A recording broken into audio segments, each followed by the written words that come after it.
Selamat datang di Alur Donghua. Kali ini Mimin akan cerita novel The Crown, Emperor of Eternity. Sebelum mendengarkan jangan lupa subscribe, like, komen, dan share ya biar Mimin tambah semangat. Selamat mendengarkan. Melanjutkan episode sebelumnya, suara Sinha yang dingin dan niat membunuh yang kuat perlahan bergema di langit malam, membuat hati semua orang bergetar. Ekspresi Cukuangseng tetap tenang, tetapi kewaspadaan batinnya telah mencapai puncaknya. Menghadapi orang kejam yang mengelola Ki Mayat, jika dia tidak berhati-hati, dia mungkin akan diserang oleh Ki Mayat dan konsekuensinya akan sangat berbahaya. Teknik pemurnian mayat, Jihan menyeringai terlihat sangat menyeramkan. Lalu dia membentuk segel dengan tangannya. Bumi retak terbuka lagi dan tulang-tulang putih merangkak keluar dan berdiri di sekitar Jihan. Tapi saat ini, mayat-mayat ini tidak seagresif sama sekali dan tidak menunjukkan tanda-tanda akan bergegas. Namun, Cukuangseng tidak berani lengah. Dengan pemikiran di benaknya, patung Buddha emas di langit sekali lagi meledak dengan ribuan cahaya yang menyilaukan. Di saat berikutnya, gelombang suara emas menyapu, seperti semburan emas mengalir deras menuju Jihan. Teknik pemurnian mayat berubah menjadi budak mayat. Jihan menjentikan 10 jarinya, dan sebekar cahaya merah keluar dari ujung jarinya dan menyatu ke dalam tubuh tulang putih. Energi mayat yang kaya meledak dan tulang putih yang bergoyang benar-benar meluruskan tubuh mereka. Dan bintik-bintik cahaya berwarna merah dengan cepat muncul di mata kosong. Bunuh dia? Jihan menatap suram ke arah Cukuangseng dan menyeringai. Tulang putih keluar seketika. Kemampuan mereka lewat energi mayat yang kaya meledak dari tubuhnya. Seketika menghancurkan gelombang suara emas yang menderu-deru. Pada akhirnya, bahkan patung Buddha emas di udara meredup dan akhirnya meledak. Ekspresi Cukuangseng sedikit berubah. Dia menginjak tanah dengan telapak kakinya. Dan gelombang tak terlihat menyapu, semburan itu mengenai tulang-tulang itu. Keduanya bertabrakan menyebabkan tanah bergetar hebat. Cahaya abu-abu putih menyapu tubuh tulang dan budak mayat itu. Berubah menjadi penghalang yang kaya energi mayat. Menghalangi dampak kekuatan spiritual. Mati, melihat adegan ini Jihan berteriak sambil tersenyum aneh. Budak mayat tulang itu bergegas keluar dengan kecepatan lebih cepat. Dan dalam sekejap, mereka mengepung Cukuangseng. Tidak bagus, wajah cantik Kinya berubah dari kejauhan. Pada saat ini, Cukuangseng ditutupi oleh aura mayat yang kuat, dan bahkan sosoknya tidak terlihat. Dasar bajingan kecil yang sombong, kenapa kamu tidak mati di sini? Balas dendam cucunya akhirnya harus dibalaskan. Tenang, dengan kemampuan anak itu, dia tidak bisa dikalahkan dengan mudah. Melihat Kinya yang panik, pendekar pedang itu berteriak. Mendengar ini Kinya perlahan menjadi tenang. Situasi di depannya memang agak aneh. Dengan kultivasi Cukuangseng, meski dia tidak bisa mengalahkan Jihan, dia masih bisa berjuang melarikan diri. Anak itu sudah mati, jaga dirimu dulu. Melihat ini Kinya menarik napas dalam-dalam, mengambil tindakan bersama dengan pendekar pedang itu, dan menghadapinya secara langsung. Di bawah kendali mayat hidup, lusinan budak mayat tulang putih bergegas menuju Cukuangseng. Energi mayat yang kaya memenuhi udara, mengubah bumi dalam jarak beberapa puluh kaki menjadi warna abu-abu. Dan itu tampak seperti ladang mayat. Bocah, biarkan aku memurnikanmu menjadi budak mayat. Sinha menjilat bibirnya dan tertawa. Jika seseorang dengan bakat Cukuangsen dapat disempurnakan menjadi budak mayat, efektivitas tempurnya akan meningkat pesat. Pada saat ini, sebekar cahaya kemasan tiba-tiba keluar dari energi mayat, bersinar di langit. Apa yang terjadi? Sihan tampak terkejut. Di bawah cahaya ungu kemasan ini, energi mayat yang diaktifkan meleleh dengan cepat menjadi salju yang tak tersisa, seperti bertemu dengan terik matahari. Budak kerangka ditembakkan pada saat ini jatuh di mana-mana dalam keadaan berantakan. Ekspresi Zian langsung berubah drastis. Saat dia melihat di mana Cukuangsen berada, ada ribuan sinar cahaya ungu kemasan memancar. Dan takhta dewa ungu yang luar biasa megah perlahan muncul darinya. Apakah ini takdir spiritual? Ini adalah pertama kalinya dia melihat takdir spiritual yang begitu kuat. Bajingan kecil ini. Pak Tua Kincen tidak jauh dari situ menggertakkan giginya. Ekspresinya penuh kemarahan. Mengapa anak ini belum mati? Di bawah tatapan heran, Cukuangsen bergerak dan muncul di singgasana ungu. Dia menunduk dengan ekspresi tenang, dan pupil matanya berubah menjadi ungu kemasan, memancarkan rasa keagungan yang tak terlukiskan. Benda-benda kotor ini harus dihancurkan. Mata Cukuangsen tertuju pada tulang dan mayat budak, dan dia perlahan berkata, tahta Dewa 9 Segel adalah sesuatu yang sangat agung. Jadi dia bisa mengendalikannya, dia akan memiliki rasa jijik alami di dalam hatinya terhadap budak mayat jahat ini nih. Saat kata-katanya jatuh, cahaya ungu kemasan menyilaukan segera turun dari singgasana, menutupi langit dan matahari menuju budak mayat tulang. Kemanapun cahaya ungu kemasan lewat, tulang-tulang budak mayat langsung meledak. Dan energi mayat yang meletus dilebur menjadi sinar cahaya ungu kemasan sebelum sempat menghilang. Pemandangan ini terlihat di mata Zian membuatnya tampak ngeri. Dia telah mengelola ki mayat selama bertahun-tahun.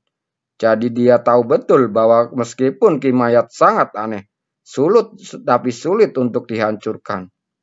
Tapi bagaimanapun juga itu adalah benda yin dan dingin.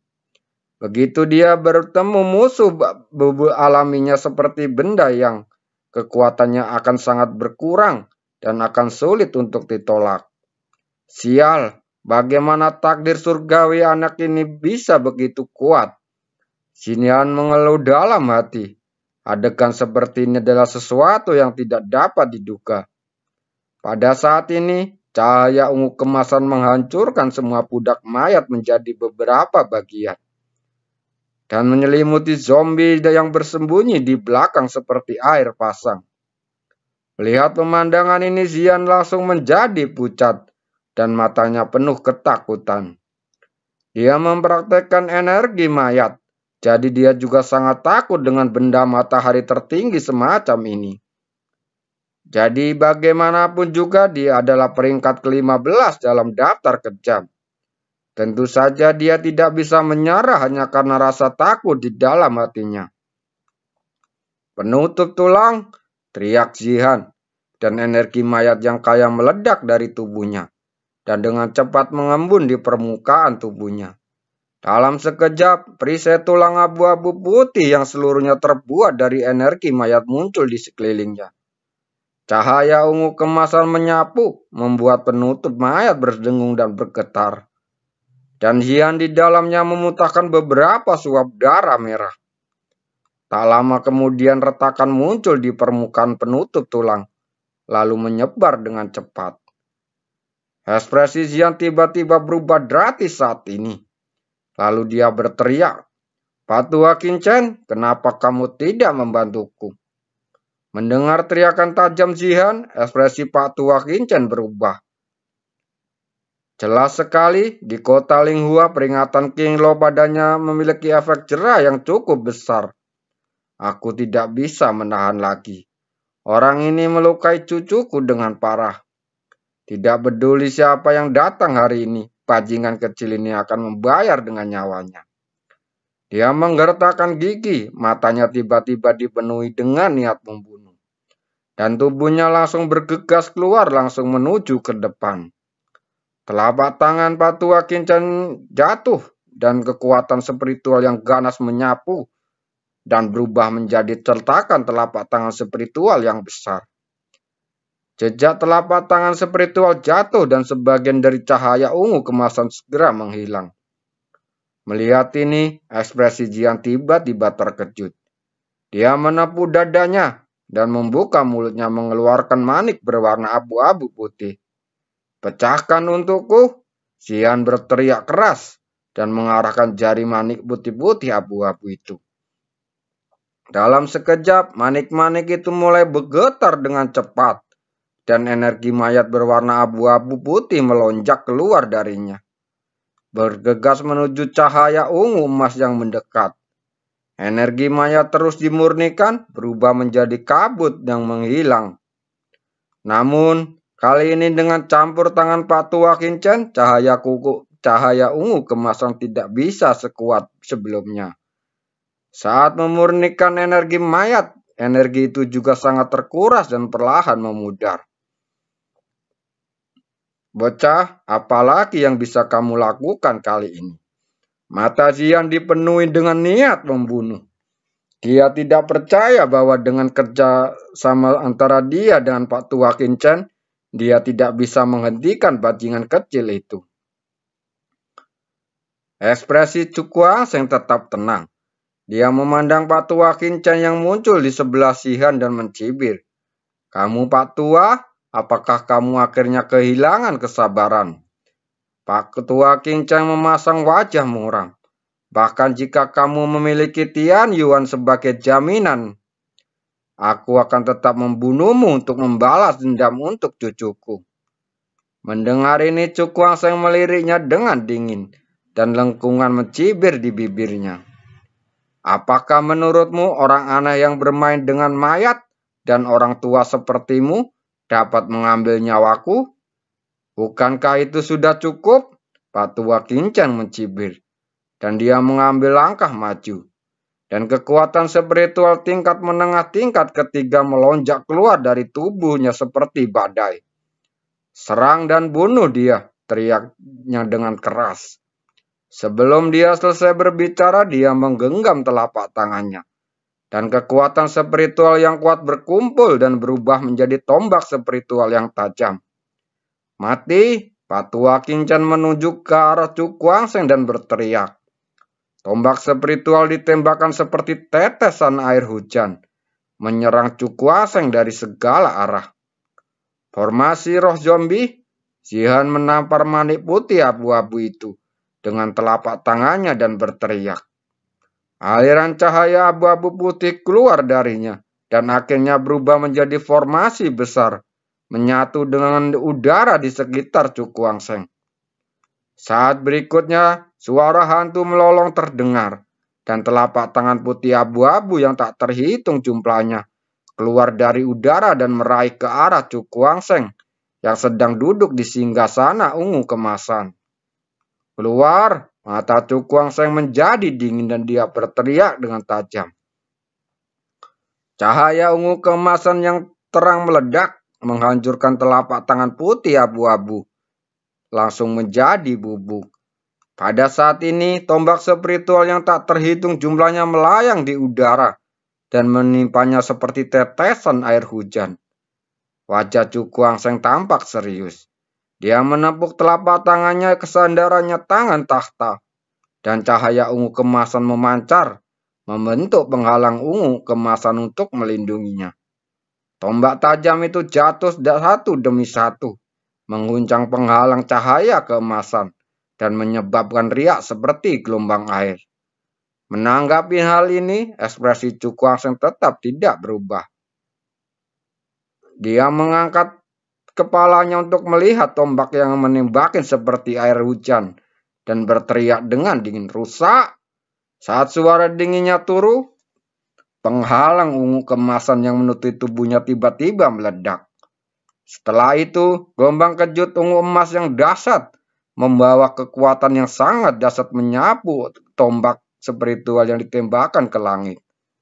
Tombak spiritual itu meledak seketika, memicu gelombang pasang di udara menyebar kemana-mana. Kekuatan mental anak ini sungguh aneh.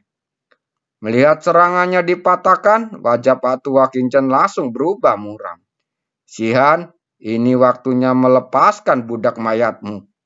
Dia berbalik untuk melihat ke arah Kinyan dan berkata dengan suara yang dalam. Mendengar ini, Sihan tampak ragu-ragu. Budak mayatnya memang kuat, tetapi takdir spiritual Cukwang tepat untuk menahannya. Jika dia tidak hati-hati, kartu truf yang telah dipekerjakan selama lebih dari 10 tahun akan sia-sia. Tidak masalah, ayo kita coba. Dia menggertakkan gigi dan mengangguk. Melihat ini, Pak Tua Kincen mengalihkan pandangan ke arah Cukwang dan mencibir. "Jangan mengira hanya kamu yang memiliki takdir spiritual." Setelah mengatakan ini, jari-jarinya mulai menari dengan cepat. Dan kekuatan spiritual yang kuat keluar dari sela-sela alisnya. Takdir spiritual sekarang. Pada saat tertentu, Pak Tua Kincen menggoyangkan jarinya dan berteriak. Langit penuh dengan cahaya dan kekuatan spiritual yang tak terhitung jumlahnya menyapu. Berkumpul dengan cepat di langit. Dalam sekejap, tombak hitam besar dengan cepat mengembun. Bunuh. Mata Pak Tua Kincen tertuju pada Cukwang saat ini, dan dia berteriak. Tombak hitam sepanjang hampir 10 kaki itu menebas dengan kekuatan yang menakjubkan. Di saat yang sama, Sihan juga memanggil budak mayatnya yang berwarna abu-abu putih. Begitu budak mayat muncul, aura dingin memenuhi dunia seketika menjadi lebih kuat. "Pergi." Sihan menatap Cukwang dengan tenang. Budak mayat yang seluruh tubuhnya terbungkus aura mayat, dengan hanya sepasang mata merah yang terbuka. Segera bergegas keluar seperti kilat dan ingin membunuh Cukwang. Merasakan niat membunuh dingin yang mendekat, ekspresi Cukwang menjadi sangat serius. Dia mengerti bahwa apakah dia terkena budak mayat atau tombak roh pedang, dia akan terluka parah. Memikirkan hal ini, dia menarik napas dalam-dalam. Dan sesuatu yang aneh tampak muncul di pupil ungu emasannya. Singgasana ilahi 9 segel yang dia kembangkan berada di peringkat ke-16 dalam daftar roh bumi. Kemampuannya jauh melebihi takdir spiritual biasa. Sekarang, tangan Cukwang berubah. Di sandaran kursi di belakangnya, cahaya ungu kemasan yang menyilaukan tiba-tiba muncul. Dan akhirnya berubah menjadi tanda berbentuk brilian ungu kemasan melayang di belakang kepalanya. Tahta Dewa 9 segel buka. Suara rendah bergema di langit seperti guntur. Sinar cahaya ungu kemasan yang tak terhitung jumlahnya terlihat menyapu keluar dari singgasana dan mengalir tanda terbentuk berlian. Tanda ungu kemasan itu bergetar dan hanya dalam beberapa tarikan napas, tiba-tiba ukurannya bertambah menjadi 1 kaki. Wajah Cukwang menjadi serius. Dia mengulurkan telapak tangannya ke depan. Tanda ungu kemasan segera terbang dan melayang di bawah telapak tangannya. "Buka!" teriak Cukwang. Dia mengarahkan telapak tangan ke tanda ungu kemasan dan perlahan menahannya. Saat berikutnya, ribuan sinar cahaya menyilaukan memancar, menerangi seluruh langit dan malam seperti siang hari. Melihat pemandangan ini, banyak orang yang terkejut. Terima kasih.